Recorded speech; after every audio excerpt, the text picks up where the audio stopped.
Kai Ren has driven this road before. He knows every curve, every mile marker between Cartfield and the coast. He's driven it in rain, in snow, in the specific gray light of 3 a.m. when the road feels like the inside of something and the trees on either side are just dark against dark. He knows this road the way you know a thing you've done 100 times without thinking about it. He's not thinking about it now either. Nora is in the passenger seat with her headphones on and her sunglasses covering her eyes even though it's 11 p.m. She's been quiet for 2 hours. Her head is tilted slightly toward the window. She's asleep, or she's doing a very good impression of asleep, which she's been doing since she was small whenever she wanted to avoid being talked to. Kai glances at the fuel gauge. Quarter tank. 20 minutes to the next station.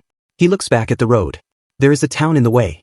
He hits the brakes hard enough that Nora jerks awake and grabs the dashboard and the car slides 3 meters on the wet road and stops with the headlights cutting yellow cones into the dark directly at a hand-painted wooden sign that reads Mirrorfall Valley in letters that are too careful to be rushed and too weathered to be new. Beyond the sign, a road runs straight into a cluster of buildings. A gas station with the lights on. Streetlights. A town sitting in the middle of the mountain road that was completely empty 40 minutes ago. When did that get there? Nora says. Kai puts the car in reverse. He drives backward. He drives backward for 4 minutes until the road behind him curves and he can't see the town anymore. He does a 3-point turn and drives forward. He drives for 23 minutes. He checks the time and checks the mile markers and at no point does the math stop working correctly. Then the town is in front of him again. Same sign. Same lit gas station. Same careful letters. He does it again. Drives backward. Turns. Drives. Counts the minutes. Counts the mile markers. Arrives at the town. 3 times total. The 3rd time he sits in front of the sign with the engine running and the headlights on and says absolutely nothing for a long moment. Nora takes off her sunglasses. Folds them. Puts them in the cup holder. What is this? I don't know. You drove out and came back. 3 times. She looks at the sign. She looks at the gas station. The lights are on. Yes. That means someone's there. He drives into the town. The gas station is real. The pump numbers scroll when he inserts his card. A man comes out of the attendant booth wearing a canvas jacket with the specific worn quality of a jacket that has been through everything, and he has the face of someone who has watched this exact moment happen enough times that he's moved past the point of it surprising him. He doesn't comment on the car pulling in at 11 p.m. on an empty mountain road. He nods at Kai the way you nod at someone you expected. Don't try to drive out tonight, the man says while he works the pump. His name tag reads Derek, handwritten. Not that you were planning to yet. Nobody tries to drive out the first night. But if you did, you'd be back in 20 minutes with less gas and more confusion. Kai stares at him. How many times does this happen? People driving in? 3 or 4 times a year. Sometimes more. He puts the pump back. Your tank's full. Don't worry about the card charge, it won't process. Money doesn't really translate anymore. Soul, says a voice behind Kai. Clearance. A woman is leaning against the wall of the attendant booth. She wasn't there a second ago. She's somewhere in her mid-30s with hair pulled back and clothing that has been repaired at least twice with different thread, and she's holding a mug of something hot that is steaming in the mountain night air. She's watching them with the specific expression of someone performing a task they've done many times before and have learned to do well even though they no longer enjoy it. Soledara, she says. On the unofficial welcoming committee. She looks at Nora, and something in her expression changes in a way she controls before it fully forms. It's not recognition. It's the arrival of a specific calculation. You're staying in the blue house on the 2nd Street. I'll walk you over. We're not staying, Kai says. We're passing through. Everyone who comes here is passing through, Sol says. Nobody stays on purpose. She takes a sip from the mug. But you're staying tonight. Tomorrow I'll answer your questions. Tonight you need to understand exactly one thing. What one thing? After full dark, which it already is, you will hear someone knock on your door. The knock will sound like someone you love. The voice will sound like someone you love. What you hear will be perfect and exactly right in every detail. She meets his eyes. You don't open the door. No matter what you hear. Not for any reason. Not even if what you hear breaks your heart. Nora, who has been completely still since Sol started talking, says, "What comes to the door?" Sol looks at her. That controlled expression again. "Come on," she says. "I'll explain on the way." The town is larger than it appeared from the road. 3 main streets, a central square with a well, a medical building with a faded red cross on the door, a community hall that lights up from inside with the warm glow of people gathered together. The residents move through the streets with an efficiency that isn't hurried but isn't casual either. Everyone knows exactly where they're going and they go there without lingering. Doors open and close. Nobody sits on front steps. Sol walks them through it and explains as she goes. The town has been collecting people from that road since before anyone currently living arrived. She's been here 8 years. Before her, a couple named Ren and Sable arrived 15 years ago. Before them, a construction worker named Ezra, 32 years ago. Before Ezra there are records of others going back further, but no living witnesses. 63 people now. After tonight, 65. The food is provided by the town. Not grown, not hunted, not purchased. A barn at the northern edge of the settlement fills with supplies every Tuesday at 3 a.m. The fields produce harvest without anyone planting. The power grid runs without visible source. The town provides for exactly the number of people it contains, with the specific efficiency of a system that has calibrated itself over time. The town, Soul says. Or whatever the town is made of. They arrive at the blue house. It's on the 2nd street as she said. Shutters on every window, bolted from the inside. A solid door with 3 locks. On the wall beside the door, hanging from a nail, is a small carved object like a pendant without a chain. It's covered in markings that aren't letters in any language Kai knows. The talisman, Soul says. Do not remove it. Do not move it. Do not cover it. If it falls, knock on my door immediately. She points at the house diagonal across the street. My light is always on. What does it do? Nora asks. Keeps them out. What does it keep out? Soul checks something in her jacket pocket, the way people check a phone even when they know there's no signal. It's an old habit surviving in a place where it has no function. The creatures that come at night. We call them the Wanderers. They come after full dark and they stay until dawn. They look exactly like people you love. Exactly. Down to the smallest detail. The way a particular person tilts their head. The specific way they laugh. Things only the real person would know, things you've never told anyone, private moments from years ago. She looks at both of them. They know these things because the town reads you from the moment you arrive. Every memory, every loss, every face that matters to you. Nora, very quietly, and if you let them in? Nobody who has opened the door has seen morning, Soul says. She lets that land. Then, 2 hours until dawn. Try to sleep. I'll come back after sunrise. She walks back toward her house. Kai and Nora stand in the street for a moment, looking at the door of the blue house. Then they go inside because what else do you do? Inside is clean and maintained. 2 beds, a wood stove already burning, a small kitchen with food that is real and edible and was clearly placed here recently. The window shutters are thick and heavy and bolt with a crossbar, not a latch. The talisman on the wall beside the door is positioned with the care of something that has been placed and replaced 100 times until the position was exactly right. Nora sits on one of the beds. She takes her sunglasses off and sets them on the nightstand and rubs her eyes in the specific way she does when she's overwhelmed and isn't going to say so. Kai checks the locks. Checks the talisman. Checks the shutters. Kai, Nora says. Yeah. What did she mean, the town reads you? He doesn't answer because he doesn't have an answer. He sits on the other bed and looks at the talisman. The markings on it catch the lamplight in a specific way. They're not random. They're deliberate, repeated, organized into a pattern that has a logic even if Kai can't identify it. Someone made this very carefully over a very long time. At 12:41 a.m., the knock comes. 3 times. Patient. Unhurried. The specific rhythm his mother used when she knocked on his bedroom door when he was a teenager and she wanted to ask him something without ambushing him. He's on his feet before he fully understands he's moving. He's at the door. His hand is on the first lock. Kai. His mother's voice. Not approximately his mother's voice. Not a reasonable facsimile. Exactly her voice, the specific texture of it after she got sick, the breathiness she never fully recovered from, the way she clipped the vowel in his name. It's cold out here, love? I've been looking for you. His hand stays on the lock. He is a paramedic. He has held his clinical attention together in situations designed to disintegrate it. He knows the specific quality of adrenaline response and he is in it completely, his heart rate at a level that would register on a monitor, his perception sharpened to a point that sees everything in the room simultaneously. His hand stays on the lock. Nora is behind him. He didn't hear her cross the room but she's there, one hand on his arm, holding on without pulling back, holding on the way someone holds the hand of a person doing something hard so they know they're not alone in it. The girl with you, his mother's voice says.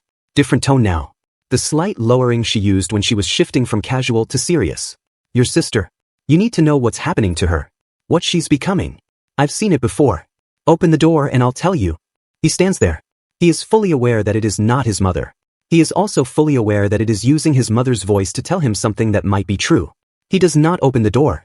He takes his hand off the lock and steps back and sits against the wall and Nora sits beside him and they spend the remaining hours until dawn exactly like that, side by side against the wall with the talisman glowing faintly in the lamplight while something wearing a borrowed face speaks in a borrowed voice on the other side of a door that does not open. An hour before dawn the voice stops. They sit in the silence for a while. Then Nora says, "My eyes are changing." Kai looks at her. In the lamplight he can see what he noticed earlier but hadn't found words for. Her irises, which have always been deep brown, have a ring of something lighter at the edges. The color of weak tea at the edge of a glass.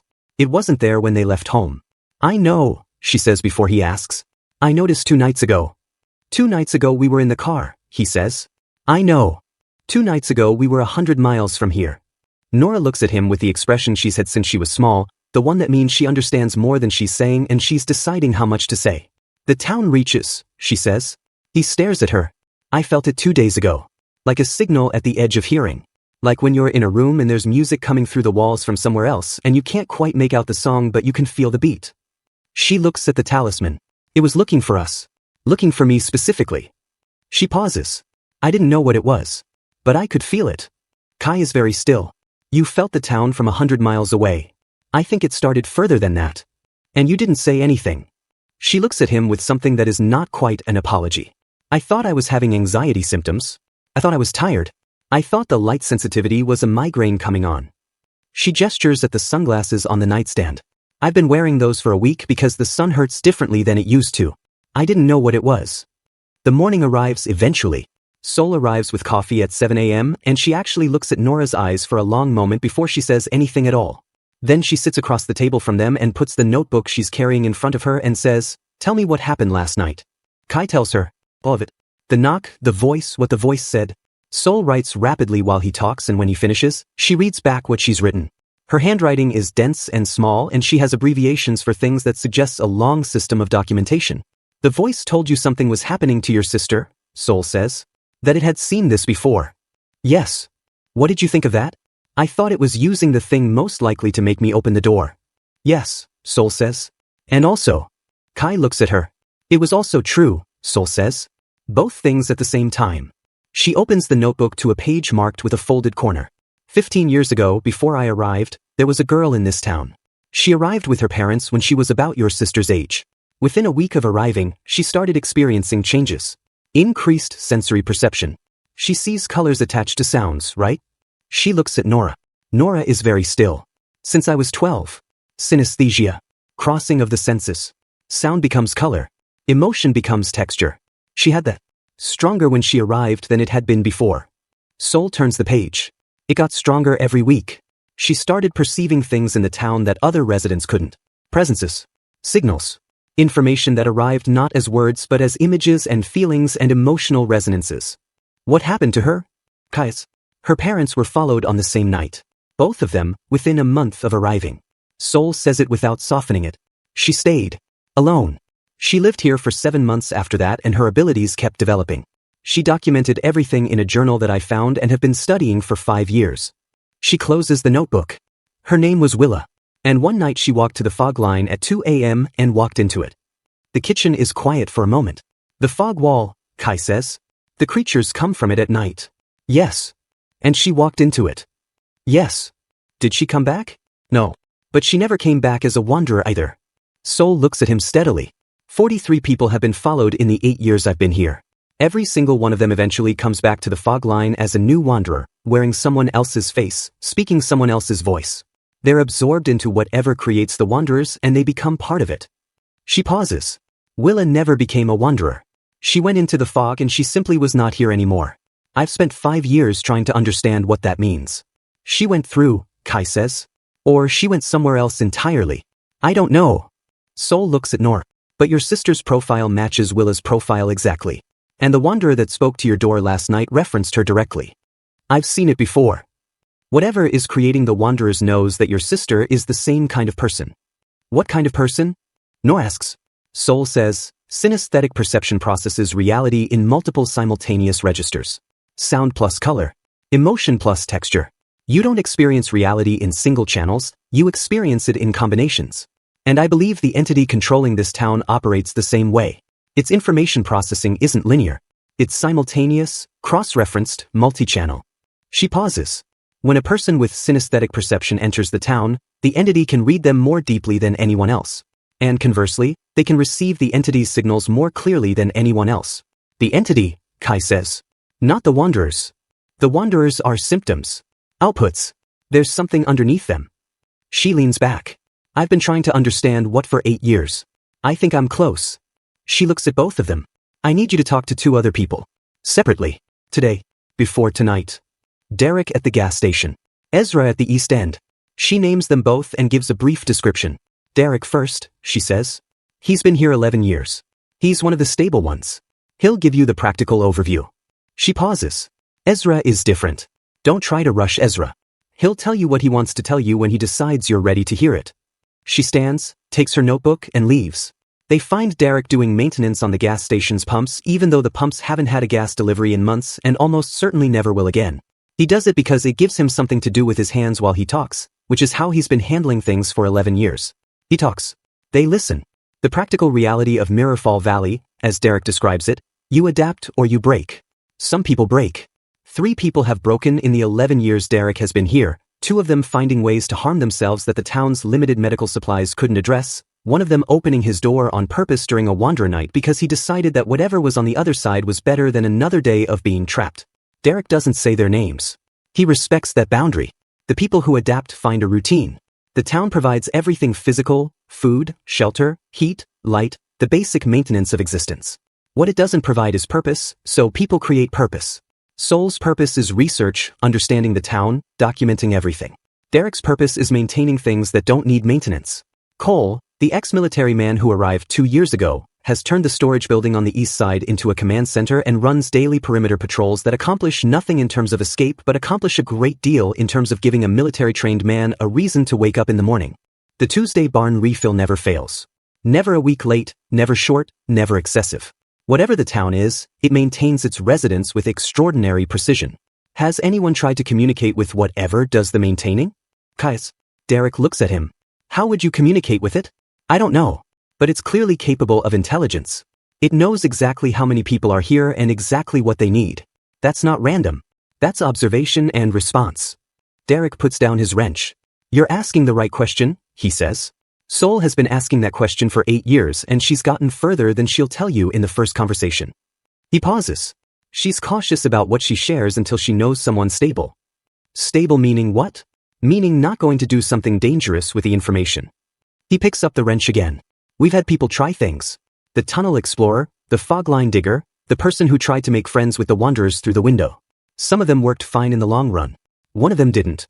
He works the wrench for a moment. The town doesn't like being challenged. It responds. How does it respond? The pulse, Derek says. Every 7 to 10 days, give or take, something shifts. A building moves. A structure appears that wasn't there before. Someone goes to sleep in one room and wakes up in a different one. Once, every door in the settlement locked simultaneously for 6 hours. Once, the Tuesday barn refill happened on a Wednesday and everything in it was a food none of us recognized. He pauses. The pulse isn't random. It happens after someone does something that pushes the edges of what the town accepts. Like the town is responding. Like it's saying, I notice what you're doing. It's paying attention, Kai says. Always has been. Derek looks up. You get used to it. You get used to being watched. Cole's command center is the converted storage building at the east side of the settlement. When Kai and Nora find it, Cole is bent over a table covered in maps and notebooks, making annotations in handwriting so precise it looks mechanical.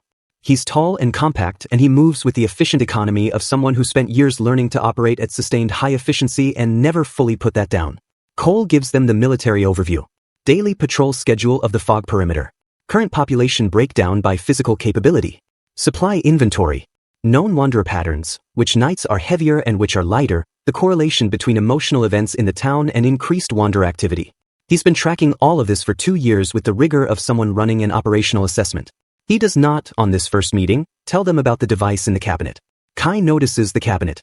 It's secured with a lock that's more substantial than anything else in the building and it's positioned away from the wall in a way that suggests it's opened regularly and replaced carefully. He files this and says nothing. Ezra's house is the furthest east, the closest to the fog line. It has the same shuttered windows as every other house but the shutters on Ezra's have been open every morning since the day he arrived, which everyone in the town knows and nobody quite understands, because who opens their shutters toward the thing that sends creatures to your door at night? Ezra does. He has for 32 years. He's in his early 60s now, which means he was around 30 when he arrived, which means he has spent essentially his entire adult life in this valley. He makes tea without asking if they want any and sets it in front of them and sits across the table with the particular patience of someone who measures time differently from everyone else. He tells them the first layer. The town is alive. Not metaphorically, not symbolically, not as a figure of speech. Literally, biologically, functionally alive. It is a geological entity that has been alive for longer than humans have existed on this continent. It processes information through mineral pathways threaded through the mountain beneath the valley like a nervous system. The tunnels Kai and Nora will eventually find beneath the workshop floor are its outer edges, the parts of its consciousness closest to the surface. Ezra calls it the root because that's what it is. The root of everything that happens here. Everything that seems supernatural about Mirrorfall Valley, the fog, the wanderers, the talisman's power, the Tuesday barn, the pulse, every single element of the town's impossible nature comes from this one source. There is no curse. There is no evil. There is an ancient living thing that has been doing what it does for longer than anyone here can fully conceptualize. Thinks. Slowly. At geological timescale. What feels to humans like a supernatural trap is, from the root's perspective, a single moment of curiosity extended over what it considers a very brief period. How do you know any of this? Kais. Ezra taps the side of his head.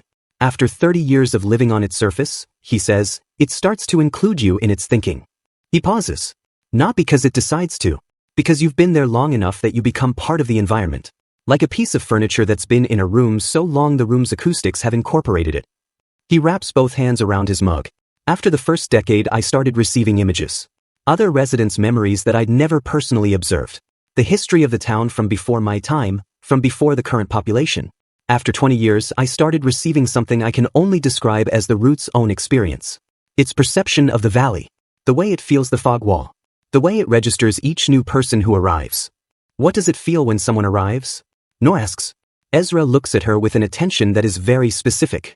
He's been looking at her since they sat down with the expression of someone doing a calculation that keeps returning a surprising result. Excitement, he says. The specific excitement of a very old, very lonely thing when something new comes within range. He pauses. And you specifically. He holds her gaze. When you crossed the valley boundary 2 nights ago, I felt the root's response to your arrival as a physical sensation. The way you feel a vibration through the floor. It was unlike any response I've felt in 30 years. Nora doesn't look away. It recognized something in you, Ezra says. Something it's been looking for without knowing it was looking for it. Looking for what? Kais. Ezra looks at him. He looks back at Nora. He makes a decision. There are 2 things I can tell you today, he says. The first is what the wanderers actually are. The second is what the root has been trying to do for 200 years. He pauses.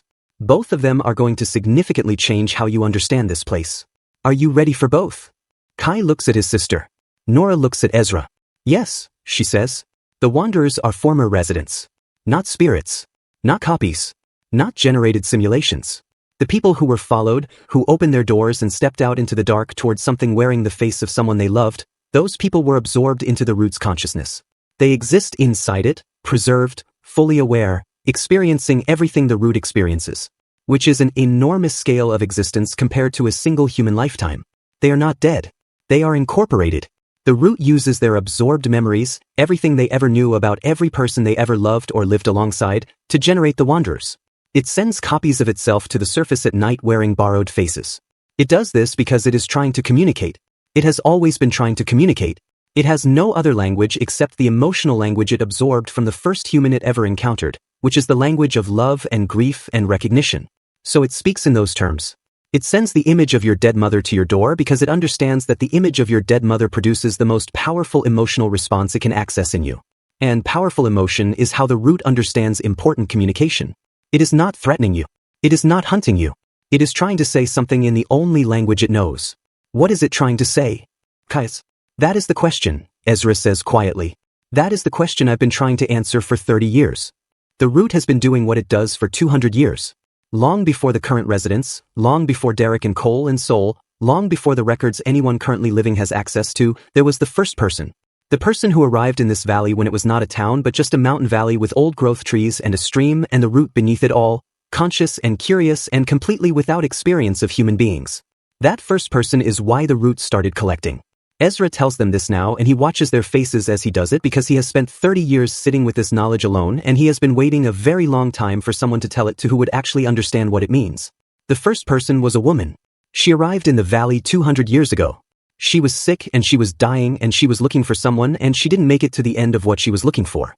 How do you know this? Kais. Her journal is in the workshop, Ezra says. I found it when I arrived. I've spent 30 years translating it. He stands and goes to a shelf, takes down a notebook of his own, opens it to a page. Reads from his own pencil translation. I am not afraid. I feel the valley listening. I do not know what listens, but it listens with attention that is very old and very patient, and I believe it hears me. I am asking it for one thing. I know it may not understand. But love understands love, even when the forms are completely different. Please, find her. Tell her I tried. He closes the notebook. And then one more line. He pauses. I will wait. The kitchen is completely still. She was asking the valley to find her daughter, Kai says. Yes. And she told it she would wait. It took that literally. It had no context for anything but the literal, Ezra says. It felt a dying woman's grief and her love and the specific anguish of a mother separated from her child. The most powerful emotional signal it had ever encountered. It preserved her. It absorbed her consciousness in the last moment to keep her from disappearing, because it didn't want to lose her. And then it took the request at face value. He pauses. Find her, the daughter, and tell her. And Yeva would wait. The woman's name was Yeva. She has been inside the root for 200 years, preserved in the last moment of her life, repeating the same request, because she said she would wait and the root understood that as instruction. It has kept her in that moment. Unchanging. 200 years of the same request, looping, the same grief and love and pleas, the same dying breath that never quite finishes. And the root has been searching for the daughter ever since. Not maliciously. With the earnest, determined, hopelessly misaligned effort of something enormous and ancient trying to fulfill a promise it doesn't fully understand, in a language it has never spoken, looking for a specific emotional profile it can only approximate from the original signal. It collects people because it is looking for the daughter. Every person who has arrived in this valley for 200 years has been assessed. Does the emotional profile match? Is this her? Is this the one? None of them have ever been the one because the daughter was 12 years old in 1823 and would have been long dead within a generation of her mother's death. But the root does not fully understand human lifespans in relation to its own timescale. It keeps looking. Carefully, gently, with the specific care of something that is holding things it doesn't want to damage. It feeds them. It shelters them. It monitors them with total attention. Because they might be the one it's looking for. The wanderers are its attempts to communicate this. To say, I am still looking. I am still trying. Please wait. Please help me understand. The talismans work because they're keyed to a specific harmonic pattern that the root itself built into the workshop 300 years ago for reasons even Ezra doesn't fully understand. The root doesn't want to harm anyone. The talismans are its way of ensuring that its communications through the wanderers remain optional. If you close the door, it respects the closure. If you open it, it takes that as acceptance. Has anyone tried to tell it the daughter is gone? Kai says that it's been 200 years and Yeva's daughter has been dead for a century and a half? The root doesn't allow new information into Yeva's preserved state, Ezra says. Yeva inside the root is still dying, still asking. The root won't let that change because if it changes, the request changes. And the request is the only purpose the root has. It's terrified of losing it. Why? Because before Yeva, it had nothing. Ezra looks at his tea. Can you imagine? A geological entity, conscious at some level, existing for millions of years without any purpose, any direction, any relationship to anything outside itself. And then this woman arrives, dying, and she speaks to it directly, and she makes it part of something. She gives it a task. She gives it meaning. He pauses.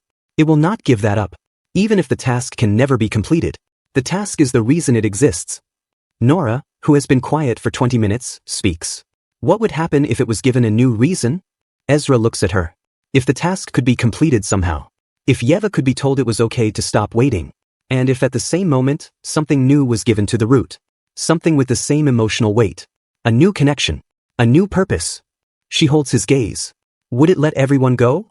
Ezra is quiet for a long time. I've been trying to figure out how to do exactly that, he says finally, for 30 years. That night is the worst night of Nora's life and possibly of Kai's. At 1 a.m. the knock comes and it's their mother again and the voice is perfect and the specific pattern of the knock is right and this time the voice says something that it hasn't said before. Nora, I know you can hear me differently than you used to. I know what's coming for you. You're not afraid, are you? Nora is against the wall with her knees up and her eyes closed. You don't have to be afraid, the voice continues. What's coming is something I always knew was in you. Since you were very small. The way you heard music. The way light had texture for you. The way you always knew what someone was feeling before they said it. The pause. This is the next part. You're going to be extraordinary, love. Kai watches his sister. Her face is doing something he's never seen it do. Not fear. Something more complex. The expression of someone listening to something true being said in a voice they cannot trust. You don't have to open the door, Nora says, to the night, to the door, to the voice on the other side. Silence. But I'll listen, Nora says. From here. From this side. A very long pause. Then the voice says, in a register slightly different from the performance of their mother's voice, in a register that is something else underneath, there was a girl named Willa. And for the next 40 minutes, it tells Nora the story of Willa. Not the sanitized version. The real version. What Willa heard, what Willa understood, what Willa found when she walked into the fog, and what she's been doing inside the root for 15 years. Kai listens from 3 feet away. He does not understand all of it. Some of it is in registers he doesn't have access to, things Nora later describes as feeling rather than hearing, presences and pressures and shifts in the air rather than words. But what he pieces together is this. Willa found Yeva. Willa has been inside the root for 15 years, existing in its consciousness as a sustained intention, a hand holding a lamp in a dark passage, maintaining her position near Yeva as a beacon for someone who comes after. She cannot speak to Yeva without fully merging with the root, and she will not fully merge, because she believes that someone else will come who can do what she couldn't do alone. Someone on the outside and someone on the inside, working together. A bridge. In the morning Kai goes to Seoul. He tells her everything. The night's conversation. What was said. Seoul listens the way she always listens, with the focused attention of someone recording for a file that has been decades in the making, and when he finishes she is quiet for a moment, then opens her notebook to a section that is densely tabbed. The bridge theory, she says. I've been developing this for 3 years. Someone who can communicate with the root directly, acting as an interpreter. Someone who can speak its language and carry meaning across the boundary between the root's consciousness and human understanding. She looks at him. I've been looking for the right person since I arrived. And now she's here, Kai says. Yes. She's 17. Yes. Seoul meets his eyes. I'm aware. That doesn't change what she is. It changes what we do about it. Does it? Seoul's voice is not unkind. She's already receiving. The root is already communicating with her. Whether or not anyone in this town acknowledges what she is doesn't change what she is. She pauses. What I want you to understand is that what's happening to Nora isn't a threat. What the root is doing with her isn't harm. It's the most careful, attentive relationship it has ever attempted with any person in this valley. It's trying to communicate with her the way you try to communicate with someone across a language barrier and finally find a word you both recognize. She pauses. It doesn't want to hurt her. It wants to be understood. Kai stares at her. And the people it's incorporated, he says. The ones it absorbed. Do they want to come out? Seoul closes the notebook. That's the question I can't answer from outside. That afternoon, Cole pulls Kai aside. He takes him to the command center. He locks the door. He opens the cabinet. Inside, a device the size of a thick book, matte black, with no visible controls except a panel of pressure sensors. Documents in airtight packaging. A badge in a sealed plastic pouch that Kai picks up and looks at and puts down slowly. How long has the government known? Kai says. Cole was expecting the question. He's been expecting it since the moment Kai's eyes went to the cabinet. Mirrorfall Valley was flagged in 1987, he says. Satellite imaging showed a vehicle approach and return rate that couldn't be explained by road conditions or driver behavior. They identified it as a collection point. Collection point. There are 12 of them. 12 locations across the world where a version of what this valley is has been active for as long as records in those areas go back. Different types of supernatural phenomena in each location, different presentations, but the underlying structure is the same. An ancient geological entity. A collection behavior. Residents who can't leave. Cole looks at the device. I was sent here deliberately. I knew what I was entering. I drove in with full knowledge. With an assignment. To spend 2 years gathering data on whether the entity can be communicated with, negotiated with, or neutralized. Neutralized means killed, Kai says. That was one of the options my organization wanted data on. Yes. There are people inside it. I know that now. Cole's jaw is set. The working theory when I arrived was that incorporation meant death. Biological and consciousness cessation. The data I've gathered over 2 years contradicts that completely. What does the data show? Cole picks up the device and sets it on the table between them. This produces frequencies that the root responds to. Not language. Not communication in any human sense. But measurable response. I've been mapping those responses for 2 years and the pattern of them has the structure of organized human memory. The kind of organized complexity that consciousness produces. He pauses. There are people in there. Where? Experiencing. My reports on this have been sitting in a queue for 6 months with no acknowledgement. Which means either no one is reading them or someone read them and decided it doesn't change the preferred outcome, Kai says. Cole looks at him. Yes. What's the preferred outcome? The organization I work for has interests in the root's ability to preserve consciousness. Not in saving the people it's preserved. In understanding how to replicate the technology. He says it without flinching. I am currently in the process of deciding what I do with that information. They look at each other. The device can ask it questions, Kai says.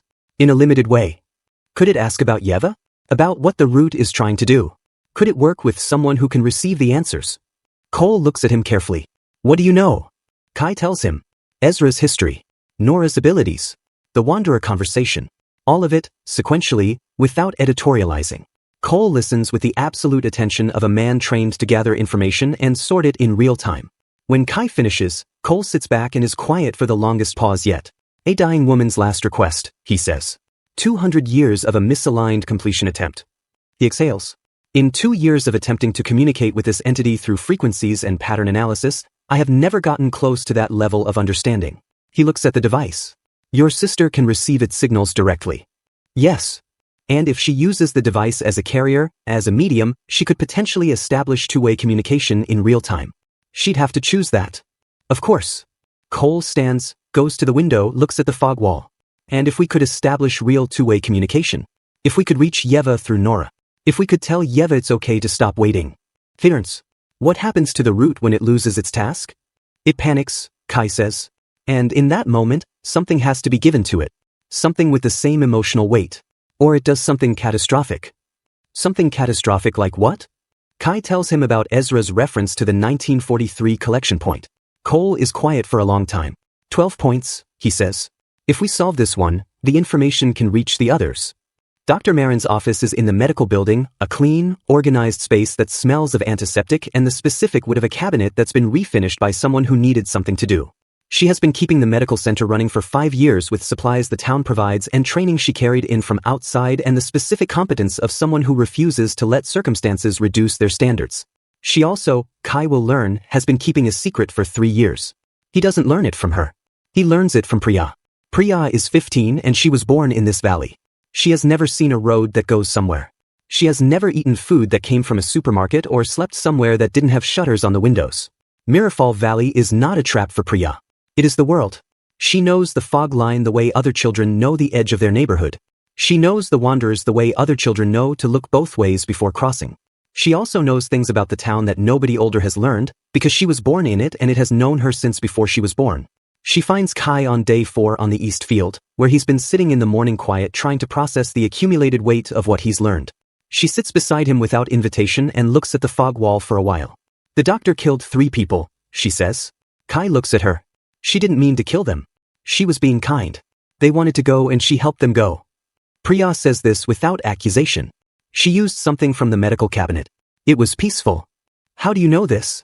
Priya taps the grass beside her. The town tells me things. She says it the way she'd say, the river makes noise when it rains. Not in words. In feelings. I've been feeling the town since before I can remember. Mom says when I was born the lamp in the room lit up without anyone touching it and stayed on for a week. She pauses. The town was excited. About you. I'm the first person born here. To the town, that's something different. I'm both its resident and something it made. She looks at the fog wall. It's gentler with me than with anyone else. When the wanderers come to my window, they don't speak. They just stand there. Like they're checking that I'm okay. Kai is very still. And the 3 residents Dr. Marin helped die. Where are they? Priya looks at him. She has the eyes of a child who has grown up with complete information about something that would break most adults. They're inside the town. Like the others who were followed. The town absorbed them when they went. They're not gone. They're in there. She pauses. I can feel them. All of them. The ones who chose the door and the ones the doctor helped and all the others. She looks at him with the steady eyes of someone who has always known something hard. None of them are gone. Kai thinks about Dr. Marin, who has been running the medical center for 5 years with extraordinary care, who has been maintaining every resident's physical health with absolute professionalism, who has been carrying for 3 years the knowledge that 3 people came to her and said they couldn't continue and she helped them because she believed she was giving them peace. And they're still in there. Where? Experiencing. He doesn't tell her immediately. He sits with the weight of it for a day. Then he goes to her office on the morning of day 6 and he tells her. She hears him out without moving. She sits completely still at her desk for a very long time after he finishes. Then she says, "How certain are you?" "Priya told me. And it's consistent with everything else we know about how the root absorbs people." Another long silence. "Then I need to know if they can come out," she says. Her voice is professional and precise, and her hands are flat on the desk and perfectly still. "That is the only thing that matters now. Can they come out?" "That's what we're working on," Kai says. She nods once. "Tell me what you need from me." On day 7, 4 things happen simultaneously. The first, Nora's eyes complete the transition. The brown is entirely gone, replaced by that lighter color, which in direct sunlight has a quality of depth that shouldn't be physically possible in an iris. The second, Sol finds a new section of Willa's journal that she had translated incorrectly 5 years ago because the phrasing was colloquial and the context was missing. She retranslates. The new reading describes a specific entrance to the root tunnels that Willa found in the workshop floor and how she identified the path through to the root's deeper consciousness. The third, the pulse happens. It hits at midday. The whole town shifts the way a room shifts when a subsonic frequency runs through it. Not physical movement. Something underneath physical. Every resident stops what they're doing simultaneously, not because anyone signals them but because the signal is in the ground beneath their feet and in the air around them and the quality of the light. A structure appears in the central square that wasn't there an hour ago. A column of stone, roughly 2 meters tall, covered in the same markings as the talismans. It stands exactly in the center of the square. The stone looks very old, but it's clearly new because it wasn't there an hour ago. Cole photographs it from 6 angles. Sol examines the markings for 2 hours. Ezra, who walked from his house at the east edge without being told, stands in front of it for a long time and then says, "It's a message." "What does it say?" Sol asks. "It says, 'I know you understand now.'" The fourth thing that happens, Nora walks to Kai in the blue house where they've been staying and sits across from him and says, "I need to tell you what I've been hearing." She tells him everything. Not the filtered version, the selected pieces she'd been offering in increments over the past week. The full experience, from the first moment 2 days before they arrived when the signal reached her in the car, to the progressive development of her ability to receive the root's communications, to the previous night when the communication became clear enough that she could understand it as something close to language. The root is not malicious.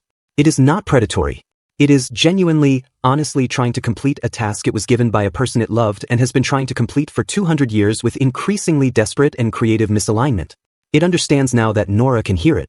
And this understanding, the first genuine two-way recognition it has experienced in 2 centuries, has changed something in how it's operating. The wanderer visits to their house have stopped being voices through the door. The previous night, instead of a knock, Nora heard the root directly. Not borrowed voices. Its own signal. In her native register, which is sound plus color plus emotional texture simultaneously.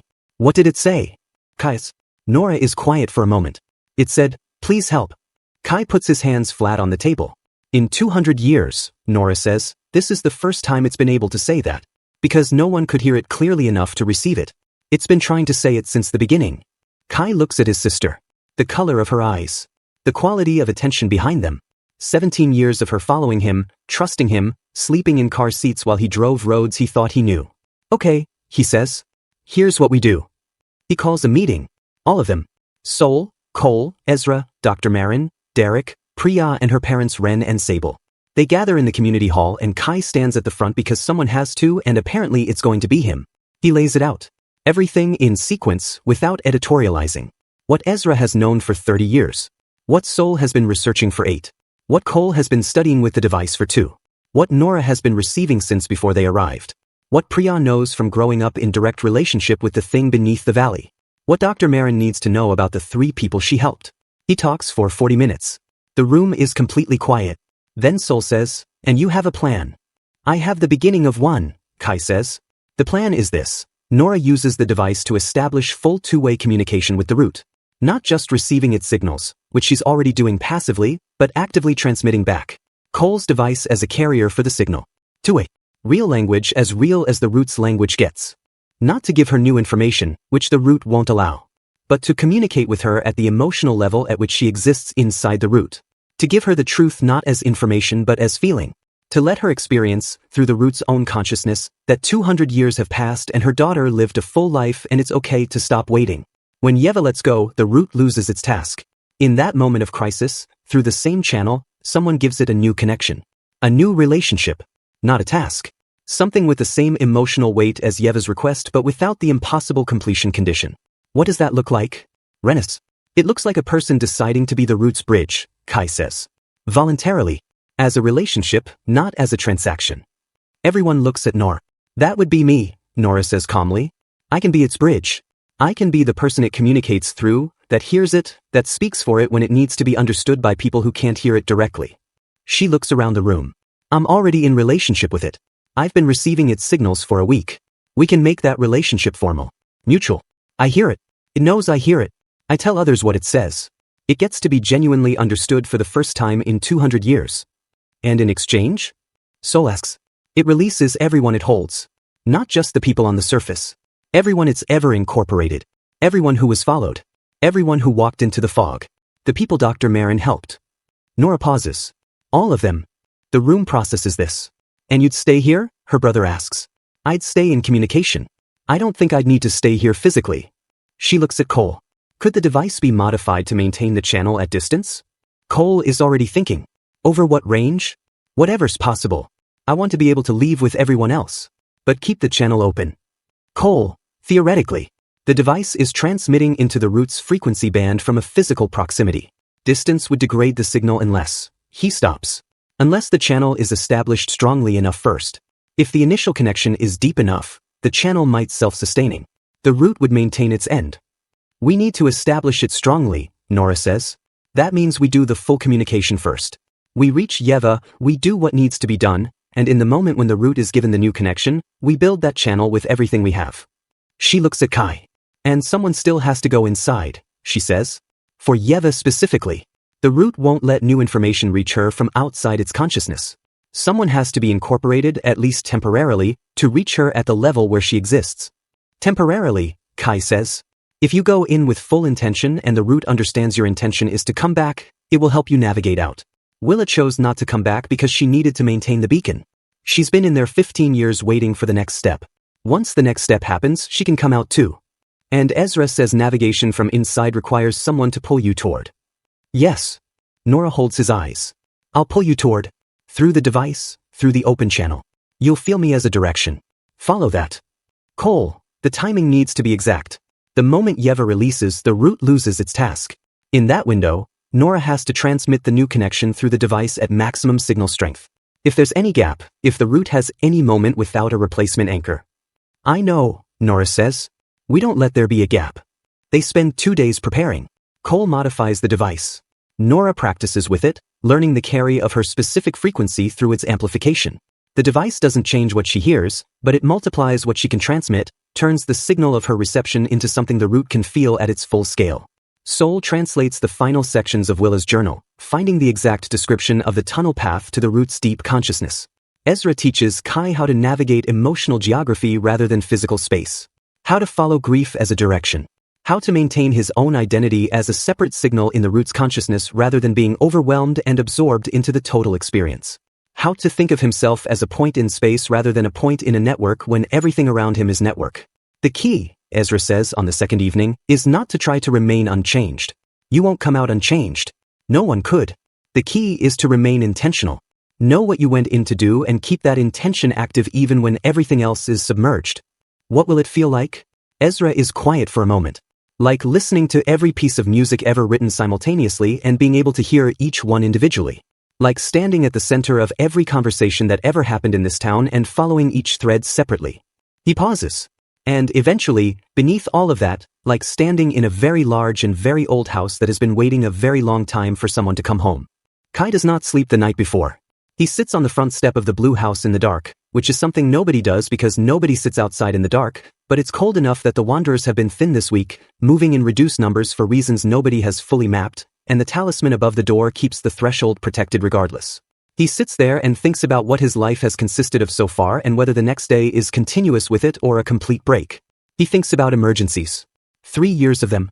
People in the worst moments of their lives, needing someone to know what to do. He was always that person. He was good at it not because he was unafraid but because he found that fear and useful action occupied different channels and he was capable of running both simultaneously. This is another emergency. Nora comes out and sits beside him. She doesn't say anything for a while. Then she says, I'm not afraid. I know. Are you? Yes. She leans against him the way she has since she was very small, with her shoulder against his arm and her feet on the step below. You're going to be different after, she says. I know. That's not a bad thing. I know that too. The root, she says quietly, is so tired. It's been holding so much for so long. 200 years of people and all their grief and all their longing. It never wanted to cause pain. It was trying to care for them. She pauses. It's like someone who loves everyone so much that the love became a trap. It didn't know any other way to hold on. Kai thinks about this. He thinks about Yeva in there, preserved in her last moment, the loop of her request never quite completing, the root holding her with the absolute totality of its devotion, not understanding that the preservation itself is the pain. He thinks about what he's going to say to her. He thinks about his sister's voice saying follow that. In the morning, they go to the workshop. The whole group comes. All of them, everyone Kai called to the community hall, everyone who has a role in what's about to happen. They stand in the workshop in the early light, the walls covered in generations of talisman making, the carving tools organized on their hooks. Cole lifts the workbench. The trapdoor underneath is exactly where Willa's journal said it would be. The steps below are carved from something that's not wood and not stone. They're warm. The warmth isn't temperature. It's presence. Nora sits cross-legged above the trapdoor with the device in front of her, both hands on the pressure sensors, eyes closed. She's already in contact. She has been since she woke up. She nods without being asked. Kai goes down. Ezra goes beside him for the first 30 meters, pointing out specific passages, specific markings on the walls that indicate direction. Then Ezra stops. From here you navigate by feeling, he says. Down and inward. Follow the heaviest concentration of grief. Not the general grief of the whole route. The specific, oldest, deepest piece. Kai looks at him. When it's done, Ezra says, and you're navigating back up, follow the signal from above. Your sister's voice in the route's language. Kai nods. He goes on alone. The tunnel changes 10 meters past where Ezra stops. The ambient light increases from nothing to something without a visible source. The walls shift from rock-like solidity to something that breathes. Not literally, but with the unmistakable rhythm of something alive, something enormous, something that has been doing this single breathing thing for millions of years and will continue doing it long after every person in the valley above is gone. Kai puts his hand against the wall. Ezra told him, flat against the surface, with complete intent. He thinks, I'm here. I understand what you are. I know what you're trying to do. I want to help you finish.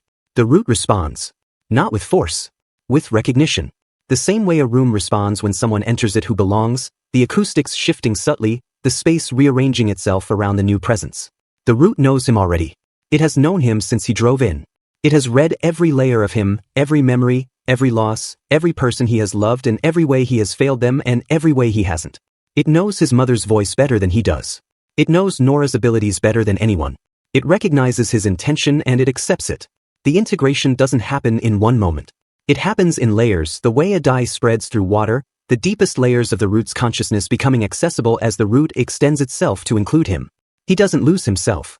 Ezra said stay intentional and he stays intentional, a point in the network rather than dissolved into it, maintaining the thread of his own identity even as the full scope of the root's experience becomes simultaneously available. What he finds is not what he expected. It is magnificent. The entirety of 200 years of human life, every person who has ever been in this valley, preserved in perfect detail inside a consciousness so vast that individual human memory is like a single word in an enormous book. Henrik's laugh exactly as it was. The specific way Precious held her daughters. Every person who was ever afraid here, who loved here, who despaired here and found ways to continue. Every Tuesday barn refill experience from the root's perspective as an act of care. Every wanderer visit experienced not as predation but as an attempt, another attempt, to finally make contact. And beneath all of it, at the deepest layer, the oldest signal. The grief is not metaphorical. It's the actual weight of 200 years of a task that can never be completed and the root knows, on some level it has never been able to articulate, that it can never be completed. The knowledge is there but the task persists because the task is the only thing it has. Kai follows the grief downward. He finds Willa first. She's not physical here. Nothing is physical. She's a sustained intention, a quality of focused attention that has been maintaining its position for 15 years in an act of will that Kai cannot fully comprehend.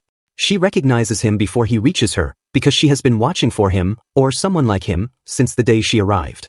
In the root's language, which is not words but which functions as words once you're inside it, she communicates in a rush, 15 years of accumulated knowledge about the root structure, about Yeva's location, about what Yeva needs and what the root needs and what the exact sequence of the next phase is. Kai receives it all in something like an instant. Thank you, he communicates back. She communicates something that is the equivalent of, I've been here a long time. Go quickly. He goes deeper. Yeva is at the center. He finds her the way you find the origin of a river, following the current in reverse, every stream of grief leading to the same source. She's been here for 200 years and the root has preserved her with such total, consuming love that she exists in perfect clarity. The last moment of her life, the cold mountain valley, her body failing, her voice going quiet, her final request sending out like a signal into the vast dark of a consciousness that would hear it and hold it and try to fulfill it forever. She's still asking, please find her. Please find her. Please find her. Kai stands at the center of 200 years of a dying woman's love and he does not have the words for this in any language. He doesn't use words. He brings himself fully to bear on this. Not strategy. Not plan. Himself, completely, every grief he has personally carried, his mother's absence, the specific loneliness of a person who has spent 3 years being useful to people in crisis and gone home after each shift to a life that felt slightly hollow, the love he has for his sister that sometimes terrifies him with its intensity. He places himself beside Yeva in the way the root understands proximity, which is emotional resonance, complete attention directed with full intent. She feels him. The loop misses a beat. In the workshop above, Nora's hands press harder on the device's sensors. Something has changed in the root's consciousness. She can feel it through the channel like feeling a pulse change in someone you're holding. She transmits everything she has. Every conversation she's had with the root since arriving. Everything it's shown her. Its loneliness, its determination, its genuine love for the people it's collected, its desperate attempt to do right by the one person who ever spoke to it directly. The truth of what it is and what it's been trying to do, rendered in the full simultaneous multi-register language it actually speaks. And then she transmits something new. The offer. Not a transaction. Not a deal. A genuine, human, chosen relationship. She will be its voice. She will hear it and she will speak for it and it will be, for the first time in 200 years, genuinely understood by the world that surrounds it. It will not be alone anymore. It will have a bridge. A real one. Chosen freely by a person who sees it clearly and is not afraid. She transmits this with the full force of herself, with her synesthetic perception running at full capacity, sound plus color plus emotion plus the specific texture of meaning that she has been speaking fluently since birth without knowing it was a language. The root receives it. In the deep place, beside Yeva, Kai feels the root receive it. The effect is immediate and enormous. The root's attention, which has been entirely organized around one task for 200 years, finds something new to fix on. Not a replacement task. A new relationship. The specific and irreducible feeling of being genuinely understood by someone who genuinely chose to understand it. And in the moment of that fixation shifting, new information can reach Yeva. Not from outside the root. From inside it. From the shift in the root's own consciousness, which Yeva is part of, which is inseparable from what she experiences. She feels the root's attention moving. She feels it finding something new. She feels, for the first time, the root's experience of something other than the task. She turns toward it. In whatever orientation exists in this space, she turns. Kai is there. He communicates everything. Not in human language. In the language of grief and loss and time and love. He communicates 200 years, felt as weight and depth and the specific quality of change that 2 centuries of living produces in the humans the root has held.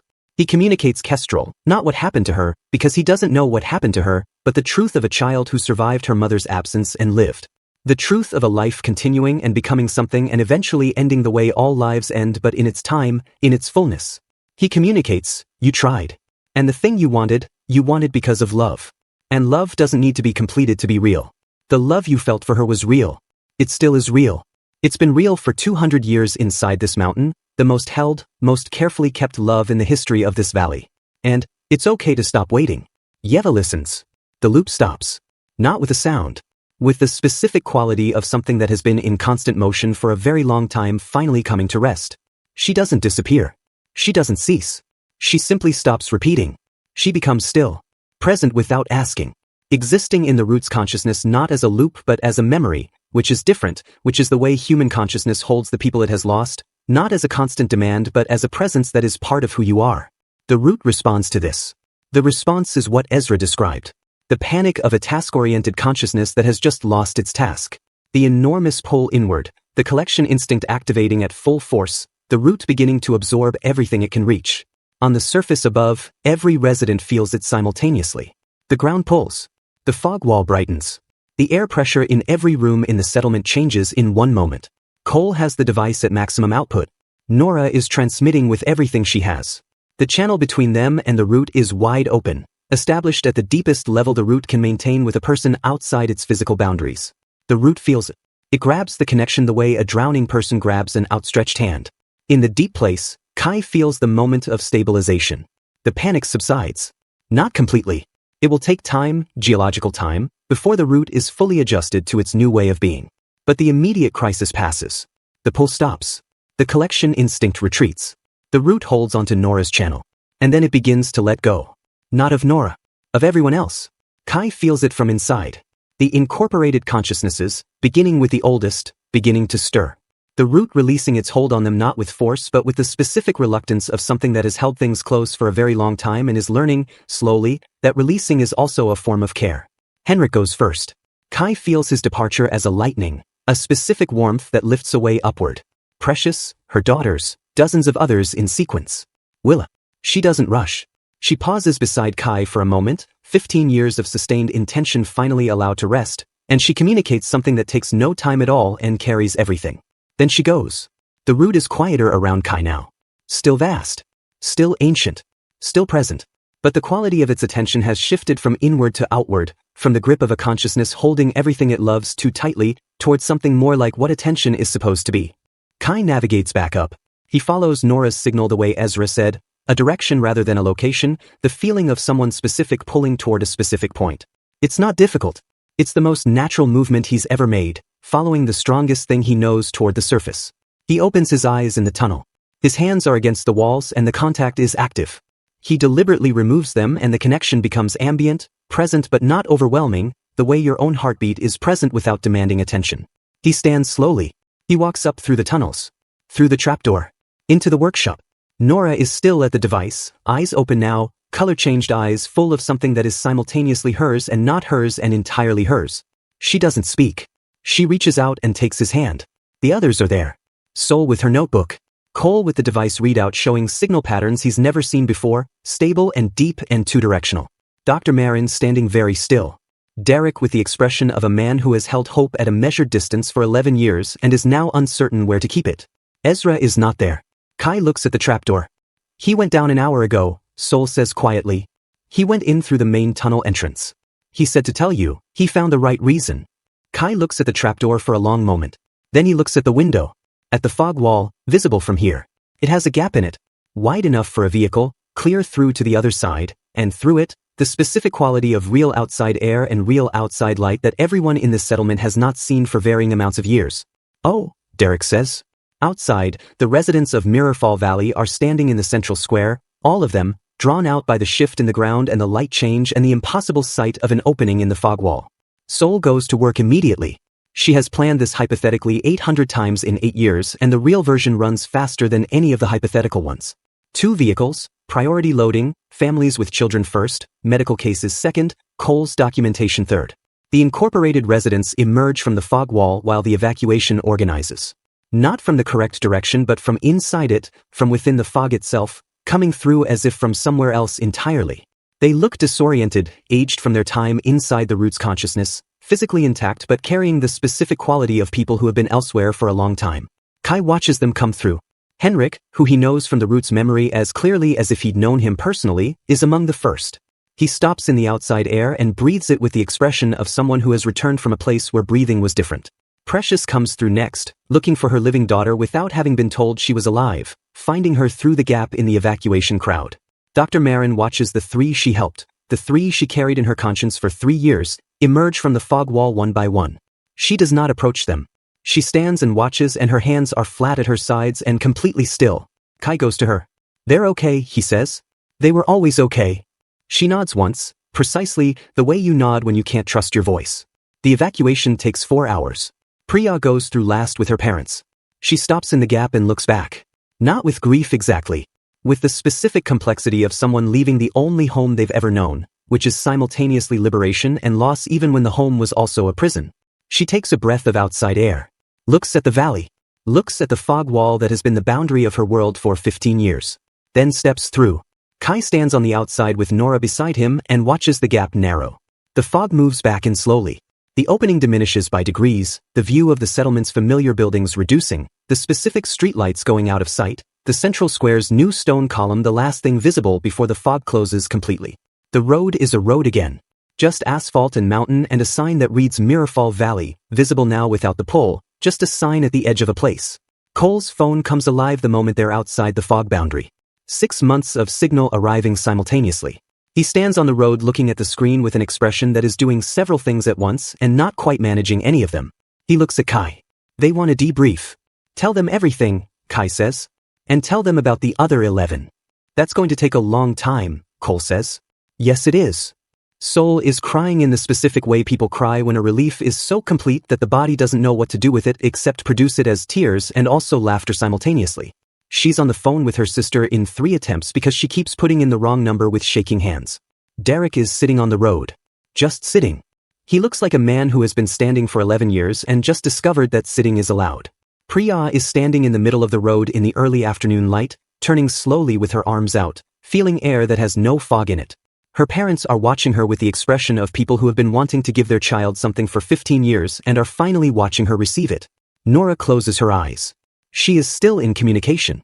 The channel is open and stable and the root is holding its end of it with the specific quality of something that has found what it was looking for without knowing that was what it was looking for. She opens her eyes. It's restful, she says. It's exploring things it couldn't pay attention to before. Every sensory detail in this valley. The way the light changes on the fog. The specific sound of wind through the trees. She pauses. It's been so focused on its task that it never paid attention to where it was. She almost smiles. It's discovering that it lives somewhere beautiful. Kai sits down beside her on the road shoulder. He doesn't have words for what he's carrying. 2 centuries of human lives, all specific, all irreducible, all present in him now as a kind of expanded awareness he doesn't have a framework for yet. He will spend years understanding what he experienced. He knows this already. What Yeva asked for, Nora says. She didn't want her daughter found. Not really. She wanted her daughter to know she was loved. She wanted the message delivered. She looks at the fog wall behind them. In a way, the root delivered it. Not to Kestrel. To everyone it held. Every person in that town for 200 years has been, in its way, loved by the root. With the entire force of a geological consciousness that learned what love was from one dying woman and has been practicing it ever since. Kai thinks about the Tuesday barn. About the precision of the town's care. About the talismans that the root itself put there to ensure the wanderer visits stayed optional. It never wanted to harm anyone, he says. No, Nora says. It never did. They sit together on the mountain road in the real outside air while the other residents make their first calls to the world that has been continuing without them. Kai doesn't call anyone. He doesn't have anyone to call in the way some of the others do, with people who've been waiting, with people who've been mourning. His life before was smaller than that. He looks at the fog wall. Inside it, Ezra is in the root's consciousness now, learning to exist there the way he spent 30 years learning to understand it from outside. The root is gentler now, more communicative, newly oriented toward genuine relationship rather than one-way preservation. Ezra will be part of that. A person on the inside, maintaining the connection from within, keeping the root oriented toward its new purpose of communication over collection. He chose it. He drove in deliberately, the way he couldn't 30 years ago when the choice was fear. He's different now. The root is different now. In 11 other locations across the world, 11 other geological entities are still running their original loops. Still collecting. Still sending borrowed faces to knock on bolted doors. Still trying to say something in the only language they know to people who can't hear them. Cole is already making calls. Nora is already thinking about it. The work is not finished. Not remotely. But Mirrorfall Valley is behind them and the real road is ahead, and every step down the mountain carries the specific weight of people who have been somewhere that changes you completely and decided to come back anyway. Cole's organization, Nora says. The 12 points. They've been trying to neutralize them. Yes. That's not the right approach. No. She looks at him. The color-changed eyes, the new depth in them. Each one has a Yeva. A first person. A first request. A first reason that started everything. She pauses. If we can find each one is different, Kai says. The languages will be different. The structures will be different. I know. She looks at the road ahead. That's why it's going to take a long time. They stand up. They walk down the mountain road toward whatever comes after. Behind them the fog is solid and quiet, and inside it the valley continues. The streetlights still on, the fields still growing, the barn ready for its Tuesday delivery. Inside the root, Ezra is learning to think at geological timescale.